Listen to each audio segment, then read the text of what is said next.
أعوذ بالله من الشيطان الرجيم.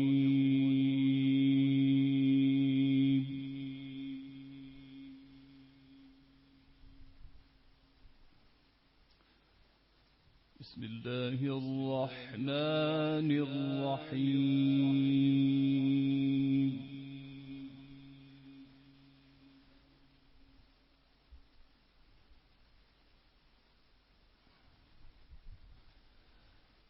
نحن خلقناكم فلولا تصدقون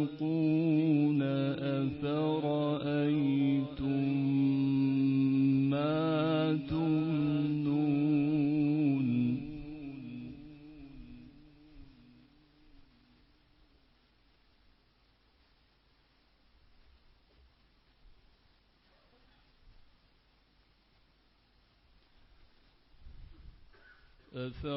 أفرأيتم ما تمنون أأنتم تخلقونه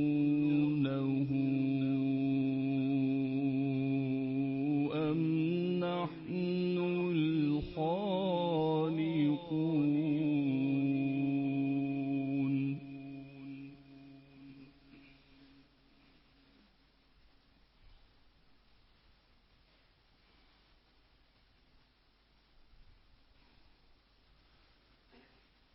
نحن خلقناكم فلولا تصدقون أفرأيتم ما تمنون.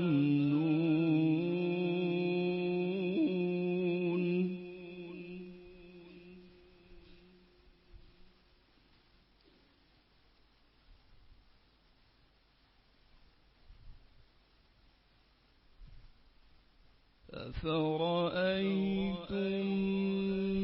ما تمنون أأنتم تخلقونه أم نحن الخالقون.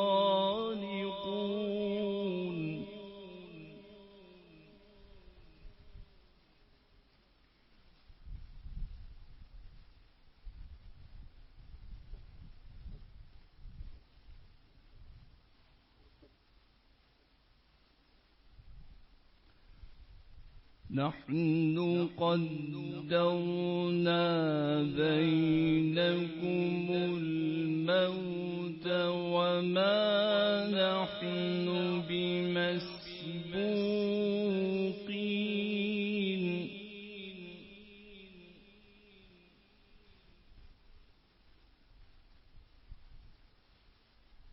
على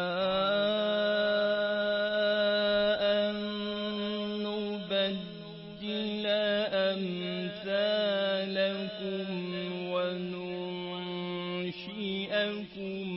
فيما لا تعلمون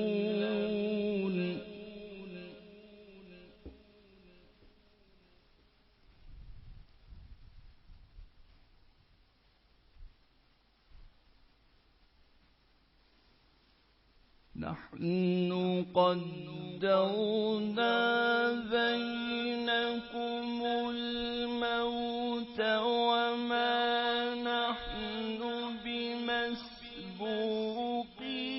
على أن نبدل أمثالكم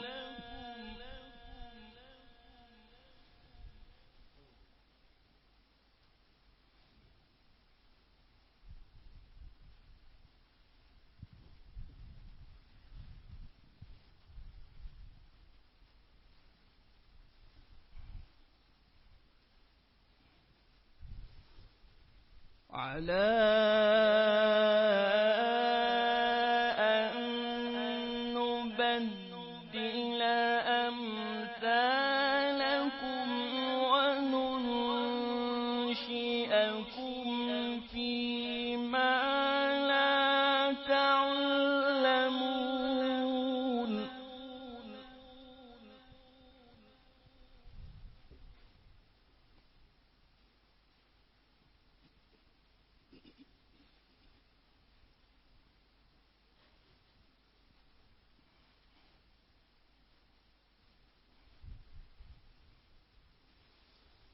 نحن قدرنا بينكم الموت وما نحن بمسبوقين على أن نبدل أمثالكم وننشئكم فيما لا تعلمون ما شاء الله.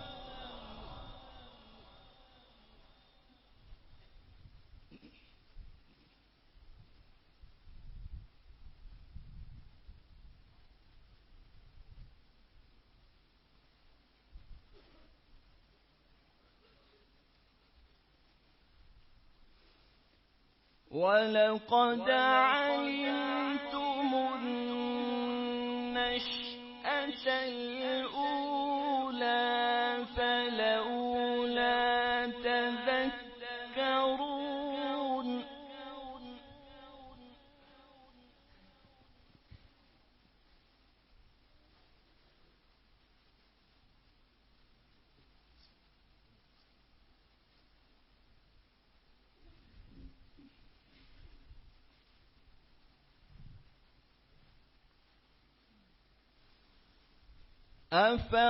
أفرأيتم ما تحرثون أأنتم تزرعونه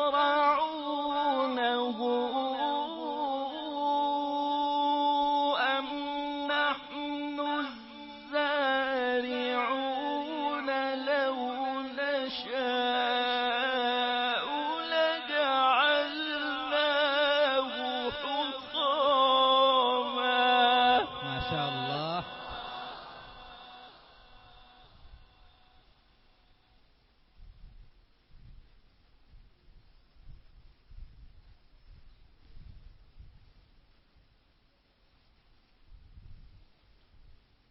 لو نشاء لجعلناه حطاما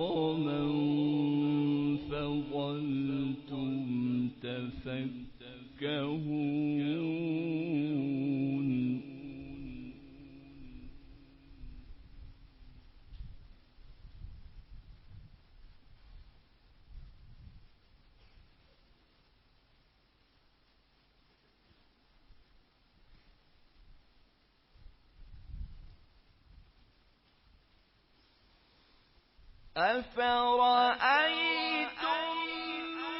ما تحرثون أأنتم تزرعونه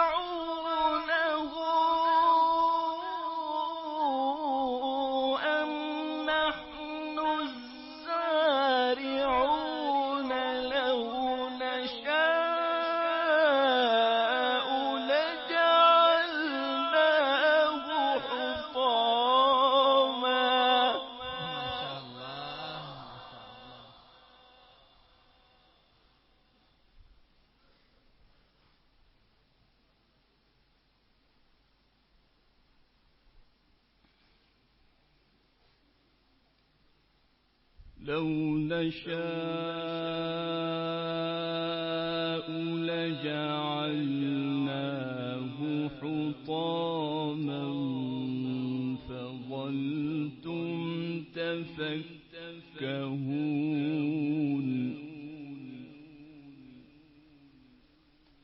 إنا لمغرمون بل نحن محرومون.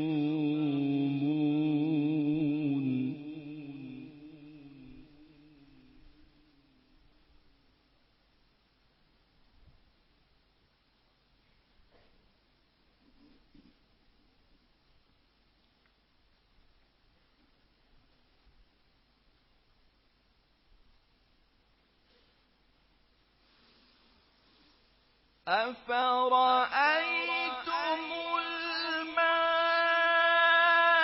الذي تشربون أأنتم أنزلتموه من المزن أم نحن المنزلون لو نشاء جعلناه أجاجا. ما شاء الله، ما شاء الله.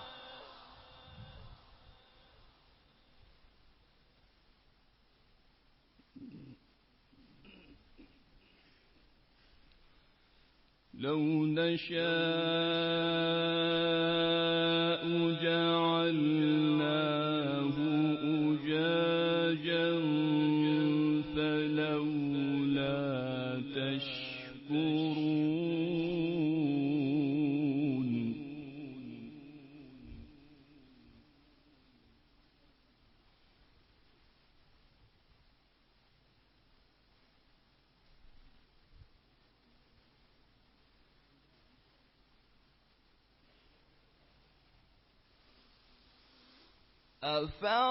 أفرأيتم الماء الذي تشربون أأنتم أنزلتموه من المزن أم نحن المنزلون لو نشاء جعلناه أجاجا. ما شاء الله. أحسنت وزينت.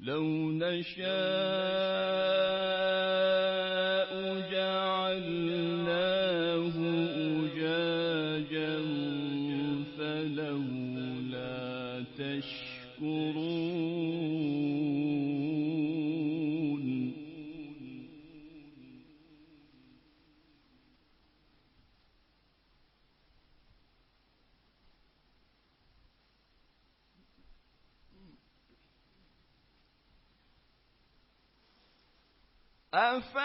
أفرأيتم النار التي تورون أأنتم أنشأتم شجرتها أم نحن المنشئون.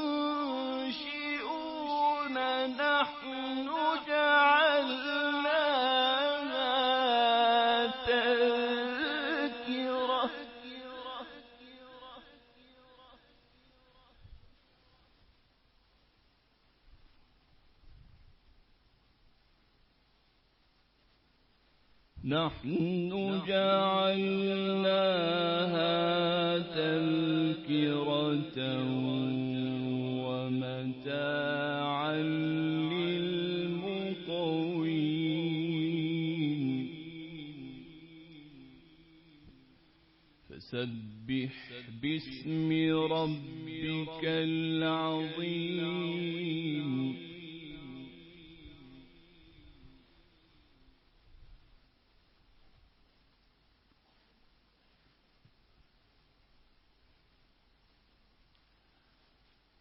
بسم الله الرحمن الرحيم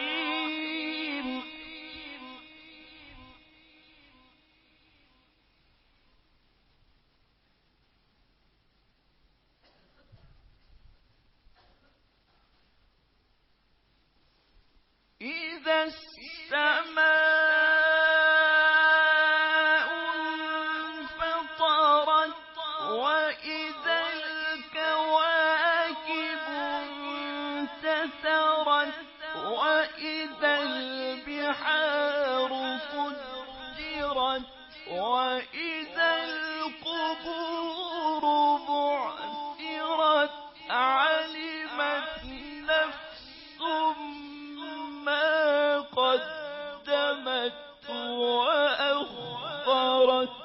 ما شاء الله.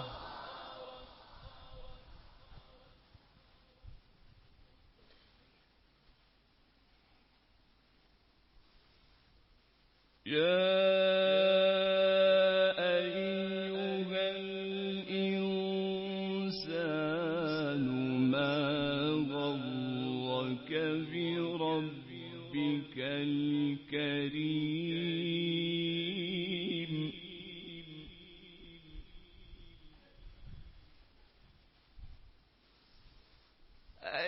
الذي خلقك فسواك فعدلك في أي صورة ما شاء ركبك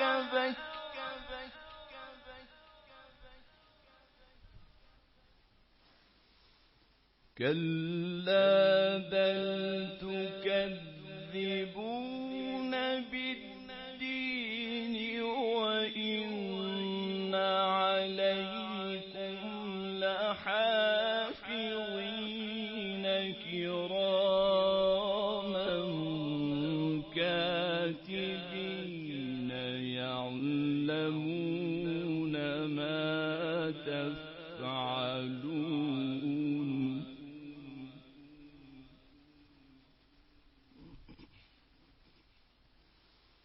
إن الأبرار لفي نعيم وإن الفجار لفي جحيم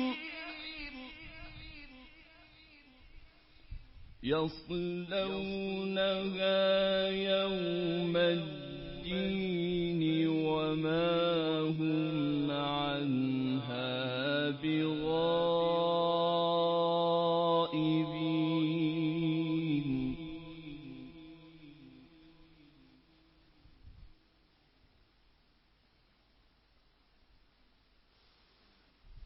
وما أدراك ما يوم الدين ثم ما أدراك ما يوم الدين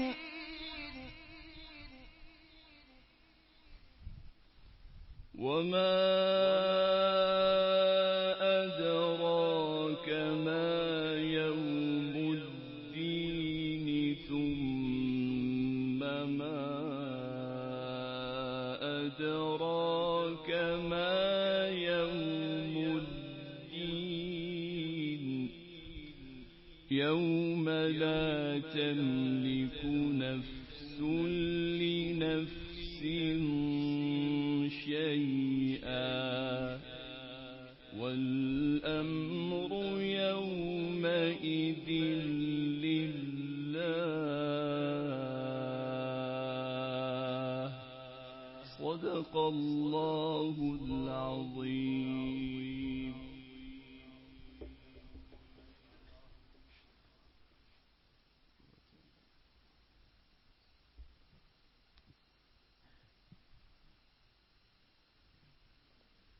ویران ہے میں کدے خم و ساگر اداس ہیں، ویران ہے میں کدے خم و ساگر اداس ہیں، آپ کیا گئے کہ روٹھ گئے دن بہار کے۔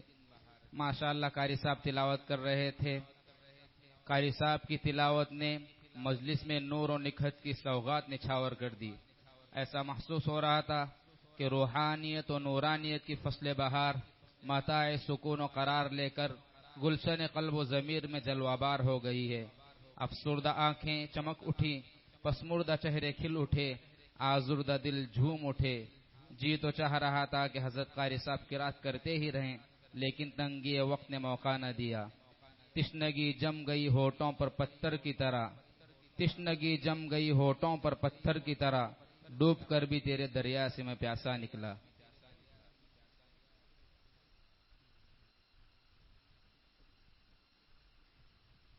ماشاءاللہ ہمارے مہمان خصوصی مفتی سبیل صاحب دامت برکاتہم کی جانب سے حضرت قاری صاحب کے لیے 500 روپے بطور انعام موصول ہوئے ہیں۔ میں قاری ابوبکر صاحب سے درخواست کرتا ہوں کہ وہ جامعہ ہاضہ کے شیخ الحدیث مفتی بدر الدین صاحب کے ہاتھوں قبول فرما لیں۔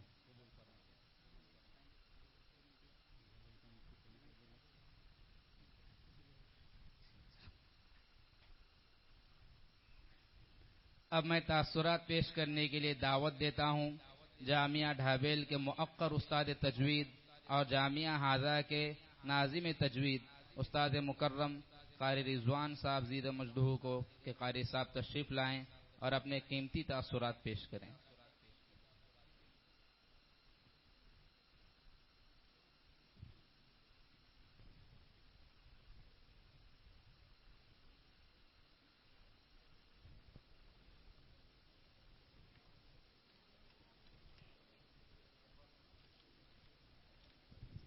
بھائی طلباء عزیز خاموش رہیں بھائی۔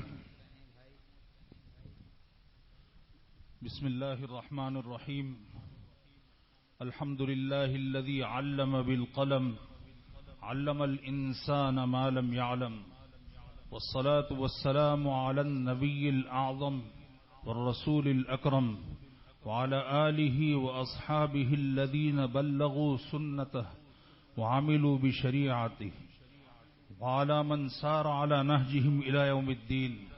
أما بعد فأعوذ بالله من الشيطان الرجيم بسم الله الرحمن الرحيم ثم أورثنا الكتاب الذين اصطفينا من عبادنا وقال النبي صلى الله عليه وسلم زينوا القرآن بأصواتكم صدق الله العظيم وصدق رسوله النبي الكريم ونحن على ذلك لمن الشاهدين والشاكرين والحمد لله رب العالمین۔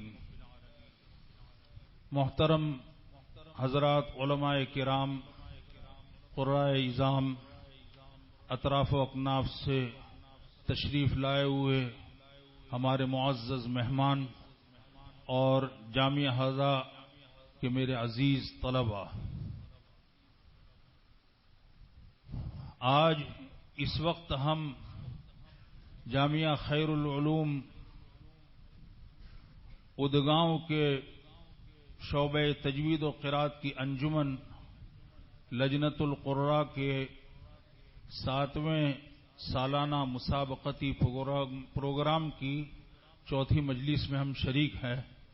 اللہ سبحانہ و تعالی اس مجلس کی شرکت کو ہمارے لیے ذریعہ نجات بنائے اور کلام پاک سے تعلق اور نسبت کا بھی اس کو ذریعہ بنائے۔ پہلی مجلس آج صبح تقریباً 7:15 بجے یا 7:30 بجے شروع ہوئی ہوگی. ہم تاخیر سے پہنچے، پہلی مجلس میں شرکت نہیں کر سکے، اس کا قلق رہے گا. دوسری مجلس سے لے کر اب تک کے پروگرام میں ہم نے شرکت کی. الحمدللہ متعدد مساہمین سے قراءت قرآن کی تینوں کیفیات، ترتیل، تدبیر اور حدر میں ہم نے قرآن کریم سنا. الحمدللہ طلباء کی ادائیگیاں مخارج اور صفات کے سانچے میں ڈھلی ہوئی ہمیں محسوس ہوئی اور لہجوں پر بھی بہت اچھی گرفت ہے. میں ان تمام میرے طالب علم بھائیوں کو، تمام مساہمین کو دلی مبارکباد پیش کرتا ہوں. لیکن مجھے علم نہیں ہے کہ میں یہاں کا شعبہ تجوید کا ناظم ہوں اور اسی نام سے میرا اعلان بھی ہو رہا ہے. حضرت مفتی صاحب کے حکم سے مجھ سے جو ٹوٹی پھوٹی خدمت ہوتی ہے میں کرنے کی کوشش کرتا ہوں، لیکن اتنا بڑا منصب مجھے حاصل ہے، میرے علم میں قطع نہیں تھی یہ بات. اس حیثیت سے میں آپ حضرات کی خدمت میں آپ کے قرات کے تمام تر محاسن اور محامد کو قبول کرنے کے بعد میری چند گزارشات جو مجلس میں شرکت کرنے کے بعد میں نے محسوس کیا ہے میں پیش کرنا چاہتا ہوں. پہلی گزارش یہ ہے کہ اس مسابقتی پروگرام سے پہلے انسان جب اپنے فیوچر میں، اپنے مستقبل میں کوئی کام کرنے جاتا ہے تو اس کی تیاریاں بہت پہلے سے کرتا ہے اور وہ وقت آنے پر اس کی تیاریوں میں اضافہ ہوتا ہے اور تمام تر احتیاطی تدابیر کو اختیار کرتا ہے. بعض بچوں کا گلا صاف نہ ہونا مجھے صاف محسوس ہوا. مطلب یہ ہے کہ آج کل کے موسم میں سردی گرمی کے فرق سے یا طلباء کی بے احتیاطی کی وجہ سے بعض بچوں کے گلے صاف نہیں تھے. ایسا نہیں ہونا چاہیے. تمام تر احتیاطی تدابیر کو اختیار کر کے صوت و آواز کی صیانت اور حفاظت کا اہتمام کرنا چاہیے. دوسری گزارش میری یہ ہے کہ سانس کی مثال ربڑ کی سی ہے.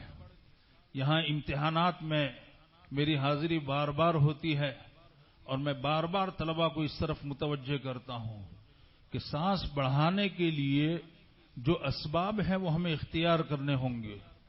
سانس کی مثال ربڑ کی سی ہے، اس کی فطرت میں کشش ہے. آپ جتنا اس کو کھینچیں گے وہ کھینچتا چلا جائے گا. یہی مثال سانس کی بھی ہے. تو سانس کو بڑھانے کی مستقل آپ کو کوشش کرنا ہوگا. اس کے لیے میں نے حبس دم کا ایک طریقہ بتایا تھا جو میرے استاد محترم حضرت قاری احمد اللہ صاحب بتایا کرتے ہیں کہ اپنی سانس کو روک کر طلباء کو، خصوصاً مشاق طلباء کو روزانہ جو ہے چلنا چاہیے. جب دم گھٹنے لگے تو دھیرے دھیرے اپنے پھیپھڑے سے وہ سانس کو نکالے. ایک تدبیر اختیار کرے. اور دوسری اصل تدبیر جو ہے وہ مشق ہے کہ مشق کرے. مبدا سے موقف تک اس نے سوچا کہ مجھے یہاں سے یہاں تک پڑھنا ہے. اب 4 کلمات پڑھنے کے بعد سانس تنگ ہونے لگی، ٹھہر جائے. اب عزم اور ارادہ کرے کہ میں آخر تک پہنچوں گا. جب یہ عزم کرے گا تو 5واں کلمہ آپ کے قرات کا جز بنے گا. پھر تیسری مرتبہ آپ کی سعی ہوگی پوری فکر کے ساتھ، جو 6واں کلمہ جو ہے وہ شامل ہوگا. اس طرح انشاءاللہ آپ موقف تک پہنچ جائیں گے. تو یہ سانس بڑھانی، اسی سانس کی تنگی کی وجہ سے محاسن قرات کا ایک اہم جز اوقاف کی تحسین یہ آپ قابو نہ کر پائے. بعض طلباء، اکثر طلباء نے تو ماشاءاللہ اچھے اوقاف کیے ہیں، لیکن بعض طلباء سانس کی تنگی کی وجہ سے اوقاف کا حسن باقی نہیں رکھ سکے. حالانکہ اوقاف کی تحسین یہ قرات میں 4 چاند لگا دیتی ہے. اس پر بھی میں تقریباً ہر امتحان میں بچوں کو اس طرف متوجہ کرتا ہوں۔ چوتھی میری گزارش یہ ہے کہ آٹے میں نمک کے برابر ہمارے طلبہ مسابقے میں آتے ہیں اور ان میں بھی بعض طلبہ کے رکوعات مقرر ہوتے ہیں، یہ ذرا اچھا نہیں لگتا ہے، یہ آپ کی تنگ دامنی کی جو ہے شکایت کرتا ہے مجھ سے۔ اس لیے سال کے شروع میں، بلکہ میری تو گزارش امسال یہ ہے کہ اساتذہ کرام مسابقے کے رکوعات باصلاحیت طلباء میں اسی وقت سے وہ تقسیم کرنا شروع کر دیں، اور مسابقے کا وہ خاص رکوع وہ بدلنے کی اجازت نہیں ہونی چاہیے، اور اس کے لیے کوئی مضبوط اصول اور ضابطہ ہونا چاہیے کہ آئندہ سال کے مسابقے سے پہلے اگر رکوع میں تکرار محسوس ہوا تو قرآن اندازی کی جائے گی، جو طالب علم قرآن اندازی میں جس کا نام آئے گا وہ مسابقے تک پہنچ سکے گا اور دوسرا محروم رہے گا۔ یہ اصول بنے گا تو ہر طالب علم فکر کر کے تمام رکوعات الگ الگ مشق کریں گے۔ میرے عزیزو، یہ چند گزارشات تھی میری جو میں نے آپ حضرات کی اور آپ کے اساتذہ کرام کی خدمت میں نے پیش کی۔ ایک ناواقف، راستے سے ناواقف کوئی بھی مسافر ہوتا ہے، وہ کسی واقف سے رہنمائی لے کر وہ اپنا سفر جاری رکھتا ہے۔ اس لیے میں تمام طلباء سے گزارش کروں گا کہ آپ رکوع کا جو انتخاب کریں تو اس میں اپنے اساتذہ کرام سے ضرور مشورہ لیں کہ میں کون سے رکوع کو پڑھوں، کون سے رکوع کی مسابقے کی نیت سے میں تیاری کروں۔ دوسری، مصری قراء میں سے جس قاری کی آپ اقتداء کرنا چاہتے ہیں تو اس باب میں بھی اپنے تجربہ کار اساتذہ کرام سے آپ کو مشورہ لینا چاہیے اور اس کے بعد ہی جو ہے اس مصری قاری کی اقتداء کرنی چاہیے۔ میں اس موقع پر آپ کے تمام اساتذہ کرام کی خدمت میں بھی قلبی تہنیت پیش کرتا ہوں کہ ہمارے ان نونہالوں کو نوازنے کے لیے انہوں نے جان توڑ کوششیں کی اور تن من کی بازی لگا دی اور پوری دلسوزی اور دلچسپی کے ساتھ اور ان بچوں کے ساتھ حقیقی اولاد کی طرح خیر خواہی کا معاملہ کیا ہے۔ اللہ سبحانہ و تعالی آپ کے اساتذہ کرام کو اپنی شان شان اس کا بہتر سے بہتر بدلہ عنایت فرمائیں۔ میرے بھائیوں، اس زمانے میں الحمدللہ اسباب اور وسائل کی کمی نہیں ہے۔ اگر آپ حضرات موجودہ اسباب اور وسائل سے کام لے کر اگر آپ اپنا مشق کا سلسلہ جاری رکھیں گے تو انشاءاللہ اس کا بھی بڑا اثر ہوتا ہے مسابقے میں۔ جو بچہ مائک پر پڑھنے کا عادی نہیں ہوتا ہے تو اس کے لیے سال میں ایک مرتبہ پڑھنا، وہ اس کی نزاکتوں سے واقف نہیں ہوتا ہے تو وہ یہاں آ کر کے بے بس ہونے لگتا ہے۔ اس لیے ان اسباب اور وسائل کو آپ کام میں لائیے اور مشق قرآن کریم کو اپنی غذا بنائیے۔ جس طرح انسان غذا کو ہر روز لیتا ہے، اسی طرح مشق، طالب علم جس میں مشق کا ذوق ہے اس کو ہر روز مشق کو اپنی غذا بنانا چاہیے۔ اگر آپ اس طرح نہیں کریں گے تو اس جامعہ کی فضا جو ہے بے رونق رہے گی۔ ہم کسی باغ میں چلے جائیں اور باغ میں داخل ہونے کے بعد ہم دیکھ رہے ہیں الحمدللہ کلیاں چٹک رہی ہیں، ہمارے دل کو لبھا رہی ہیں وہ، اور طرح طرح کے رنگ برنگی پھول ہیں جو ہمارے آنکھوں کو جو ہے اور ہمارے دل کو جو ہے دعوت نظارہ دیتی ہے، اور ان پھولوں سے جو آنے والی مہک ہے وہ ہماری فطرت کو تسکین دیتی ہے۔ لیکن ان تمام تر ظاہری آرائش اور زیبائش کے بعد وہ باغ جو ہے اس میں آپ کو وہاں کا ماحول ایک سنسان نظر آئے گا۔ لیکن جہاں کوئل نے اپنا سر بکھیرا تو وہاں کی فضا پھر پرکیف ہو جاتی ہے۔ اگر آپ حضرات اس گلشن جامعہ میں قرآن کریم کے حسین اور خوبصورت نغمات سے یہاں کی فضا کو معمور رکھیں گے تو انشاءاللہ یہاں کی فضا بھی ہمیشہ پرنور رہے گی۔ اللہ سبحانہ و تعالی میرے ان تمام عزیزوں کو اس کی توفیق اور سعادت سے ہمکنار فرمائے۔ میرے استاد محترم حضرت مولانا قاری احمد اللہ صاحب دامت برکاتہم العالیہ نے سفر سے پہلے ڈابھیل میں مجھے آپ کے محتمم صاحب کی موجودگی میں ایک تاکیدی حکم دیا کہ میں حضرت کے 3 پیغامات دارالعلوم شیرولی میں بھی سامعین کے حضور پیش کروں اور یہاں بھی شرکاء اجلاس کے سامنے پیش کروں۔ اس لیے حضرت کے حکم سے میں 3 حضرت کے پیغام آپ کی خدمت میں پیش کرنا چاہتا ہوں۔ یہاں آنے والے شرکاء اجلاس میں بعض دینی مکاتب کے اساتذہ کرام بھی ہیں۔ امت کا ایک بہت بڑا طبقہ وہ اپنی پیدائش کے بعد، جنم لینے کے بعد وہ کسی ادارے کا تو درکنار مکتب کا بھی منہ نہیں دیکھتا۔ مکتب میں آنے والے بچوں کی تعداد بمشکل 50، 60 یا بہت تو 70% کہہ سکتے ہیں ہم۔ اتنے فیصد امت کا طبقہ جو ہے وہ مکتب میں آتا ہے۔ اگر ہم مکاتب سے قرآن کریم کی تصحیح کا اہتمام نہیں کریں گے تو پھر دینی مکاتب سے اسلامی جامعات کا رخ کرنے والے بچوں کی تعداد آٹے میں نمک کے برابر بھی نہیں ہوتی ہے۔ تو کیا باقی جو طبقہ رہ گیا، جو مکتب پڑھ کر کے جس نے تعلیم ترک کر دی، اسلامی جامعات میں داخل نہیں ہوئے، کیا وہ زندگی بھر قرآن کریم کو غلط پڑھتے رہیں گے؟ طریقہ نزول کے خلاف وہ پڑھتے رہیں گے؟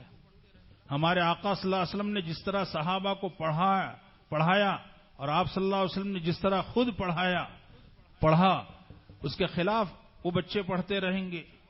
اس لیے دینی مکاتب کے اساتذہ کرام کی ٹھڈیوں میں ہاتھ ڈال کر میں بادب درخواست کرتا ہوں کہ دینی مکتب میں داخل ہونے والے ہر بچے کا قرآن کریم ہم زیادہ سے زیادہ صحیح کرنے کی فکر کریں۔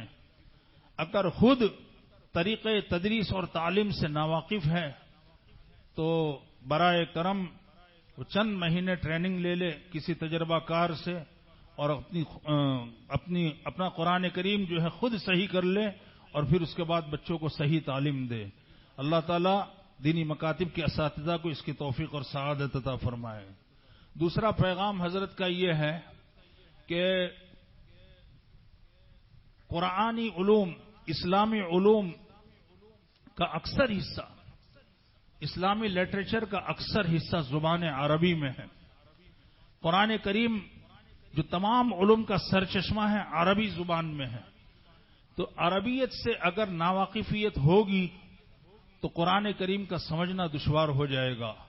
اس لیے حضرت نے آپ حضرات کی خدمت میں، یعنی دینی مکاتب کے اساتذہ کرام کی خدمت میں یہ گزارش بھی کی ہے کہ وہ زبان عربی کو مکتب کے سکھانے کا کوئی نیا نظام بنانا شروع کر دیں۔ حضرت نے یہ فرمایا ہے کہ میں انشاءاللہ ان تمام حضرات کے لیے دعا کرتا ہوں اور کرتا رہوں گا کہ اللہ تعالیٰ ان کے لیے اس چیز میں آسانی پیدا فرمائے۔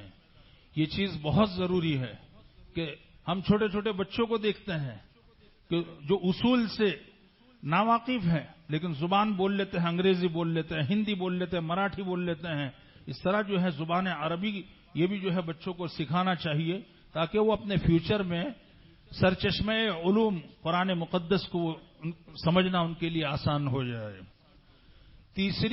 تیسرا حضرت کا پیغام یہ ہے کہ اسلامی جامعات میں کتب درسیہ پڑھانے والے اساتذہ کرام، بطور خاص ادب عربی پڑھانے والے اساتذہ کرام، وہ زبان کا تو خیال رکھتے ہیں لیکن صحیح تلفظ کا وہ خیال نہیں فرماتے، اور اس کی وجہ سے طلباء کی توجہ اس طرف نہیں ہوتی ہے۔ عام طور پر شعبہ تجوید و قرات میں پڑھانے والے اساتذہ کرام، یہ حدیث شریف تفسیر پڑھانے والے اساتذہ کی نسبت ان کی علمی صلاحیت، علمی قابلیت کسی درجے میں کم ہوتی ہے، اور یہ مثقف برادری اگر الفاظ کی تصحیح کا اہتمام نہیں کرے گی اور طالب علم ضربہ میں ضاد کو زا بولتا ہے اور استاد نہیں ٹوکتا ہے تو حضرت فرماتے ہیں کہ بہت بڑا طبقہ اسلامی جامعات میں بھی ایسا رہ جائے گا جس کا تلفظ صحیح نہیں ہو سکے گا۔ حضرت کا منشا یہ ہے کہ جوہر باقی رہے۔ ضربہ میں جو مادہ ہے ضاد را با، تینوں حرفوں کا وہ تلفظ صحیح کرے۔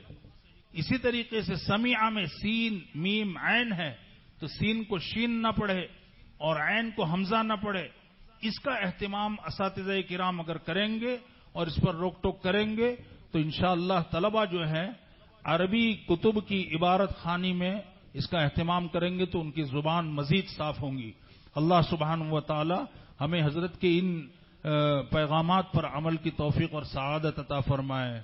میں آخر میں پھر سے ایک مرتبہ تمام مساہمین بلکہ ان تمام طلباء کی خدمت میں پھر سے قلبی تہنیت پیش کرتا ہوں جنہوں نے اس فائنل مسابقتی پروگرام میں شرکت کی غرض سے محنتیں کی ہیں، اور بالخصوص آپ کے اساتذہ کرام، یہاں کے انتظامیہ اور یہاں کے اکابر اساتذہ کہ جن کے مجالس میں شرکت کرنے سے ہمارے ان بچوں کی جو ہے ڈھارس بنتی ہے، آپ تمام حضرات کی خدمت میں دلی مبارکباد پیش کرتا ہوں اور دعا کرتا ہوں کہ اللہ سبحانہ و تعالی آپ کو علوم نافعہ، اعمال صالحہ اور اخلاق فاضلہ سے آراستہ فرمائے اور اس معیار اور اس جامعہ کے تعلیمی اور تربیتی معیار کو مزید بلندیاں نصیب فرمائے۔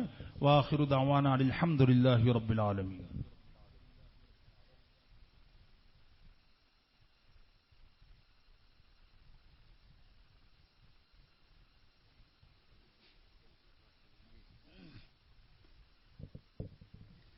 ہم استاذ محترم کے بہت ہی ممنون و مشکور ہیں کہ استاذ مکرم نے ہماری بہترین رہبری اور رہنمائی فرمائی، اور میں امید کرتا ہوں کہ آئندہ بھی ہر قدم پر ہماری رہبری اور رہنمائی فرماتے رہیں گے۔ اللہ تعالیٰ استاذ محترم کو دارین میں اپنی شائع نشان بہترین بدلہ عطا فرمائے اور ہمیں استاذ کی کہی ہوئی باتوں پر مکمل عمل کرنے کی توفیق عطا فرمائے۔ حضرات، ہمارا پروگرام اختتام پذیر ہونے کے قریب ہے اور ہمارے جلسے کا ایک اہم حصہ تقسیم انعامات بھی ہے اور حضرت صدر محترم کا پرمغز خطاب بھی۔ چنانچہ میں تقسیم انعامات کے لیے ہمارے مہمان مکرم مفتی سبیل صاحب دامت برکاتہم سے مؤدبانہ التماس کرتا ہوں کہ تشریف لا کر اپنے دست بابرکت سے مساہمین کے درمیان انعامات تقسیم فرمائیں۔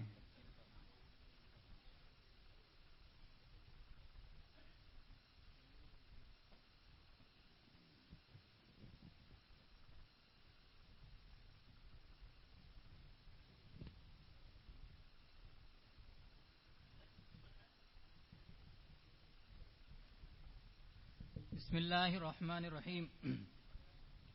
فرع اول کے اندر پہلے نمبر سے کامیاب ہونے والے طالب علم محسن جمکھنڈی 1900 روپے کا انعام دیا جا رہا ہے۔ نمبر 2 امان اللہ اچل کرنجی، ان کو 1700 روپے کا انعام دیا جا رہا ہے کتابوں کی شکل میں۔ نمبر 3 اسامہ مورگیری 1500 روپے کا انعام دیا جا رہا ہے۔ نمبر 4 سعد پاٹن، ان کو 1300 روپے کا انعام دیا جا رہا ہے۔ نمبر 5 رمضان اتھنی، ان کو 1200 روپے کا انعام دیا جا رہا ہے۔ نمبر 6 نور السنن میرج، ان کو 1100 روپے کا انعام دیا جا رہا ہے۔ نمبر 7 ساجد ساورڈے، ان کو 1000 روپے کا انعام دیا جا رہا ہے۔ نمبر 8 مدثر کراٹ، ان کو 900 روپے کا انعام دیا جا رہا ہے۔ فرع ثانی کے اندر اول نمبر سے کامیاب ہونے والے طالب علم محبوب مڈلگی، ان کو 1800 روپے کا انعام دیا جا رہا ہے۔ نمبر 2 توصیف جمکھنڈی، ان کو 1700 روپے کا انعام دیا جا رہا ہے۔ نمبر 3 داود مدھول، ان کو 1600 روپے کا انعام دیا جا رہا ہے۔ نمبر 4 عبد القیوم اکیواٹ، ان کو 1500 روپے کا انعام دیا جا رہا ہے۔ نمبر 5 عبداللہ اسلام پور، ان کو 1400 روپے کا انعام دیا جا رہا ہے۔ نمبر 6 مصطفیٰ ان کو روپے کا انعام دیا جا رہا ہے۔ نمبر 7 ندیم یکسمبا، ان کو 1200 روپے کا انعام دیا جا رہا ہے۔ نمبر 8 حماد چندگڑھ، ان کو 1100 روپے کا انعام دیا جا رہا ہے۔ نمبر 9 بلال جنوڑ، ان کو 1000 روپے کا انعام دیا جا رہا ہے۔ نمبر 10 سیف اللہ اچل کنجی، ان کو 900 روپے کا انعام دیا جا رہا ہے۔ نمبر 11 عباس پڑچی، ان کو 850 روپے کا انعام دیا جا رہا ہے۔ نمبر 12 انصار اتھنی، ان کو 800 روپے کا انعام دیا جا رہا ہے۔